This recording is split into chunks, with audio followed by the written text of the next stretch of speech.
Hi everyone, this is Deep Tutorials and today I'll show you how to use Google Forms. Before I start the video, I just wanted to ask you to subscribe to support the channel and click on the bell to receive notifications of my newest uploads. Now let's get back to the video. First, go to the Google main page and click on these multiple dots over here. Scroll down to Forms. In here you got some pre-made options like contact information or party invites. But if you wish to create a form from scratch, click on blank. Here you can change the title and description of the form. In the question section, you can change the title of the question, add an image to it, and put a description if you like. Over here you can select the type of question like multiple choice, checkboxes, drop down, linear scale, multiple choice grid, checkbox grid, date and time. You can also allow the respondents to write a short or long answer or even upload a file from the Google Drive. On here you can select if this is going to be a required question to complete the form or not. You can duplicate the question or delete it.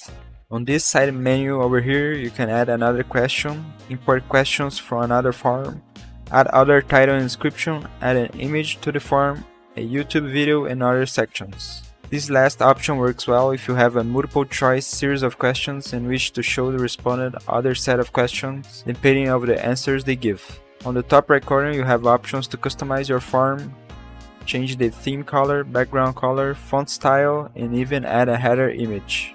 You can also see a preview of your form.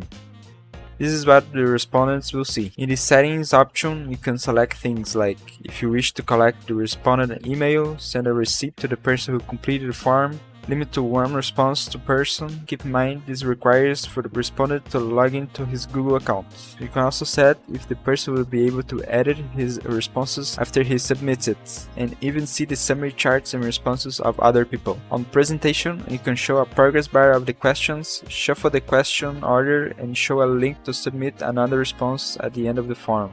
Finally, you can turn the form into a quiz with elements like grades, missed questions, correct answers, and attribute points to each question. After you finish your form, click on Send. In here you can select how your form will reach other people. It can be through email addresses, a link, or embedded HTML, so that way you can put on a website, for example. Google also allows you to share through Facebook or Twitter. Once you have the responses, you can click here to check them. You can choose to view the summary, your form's questions, and see how each response was answered. You can also create a spreadsheet with the responses. If this video helped you in any way, consider subscribing, liking, and sharing this video. Thank you for your time and see you again soon.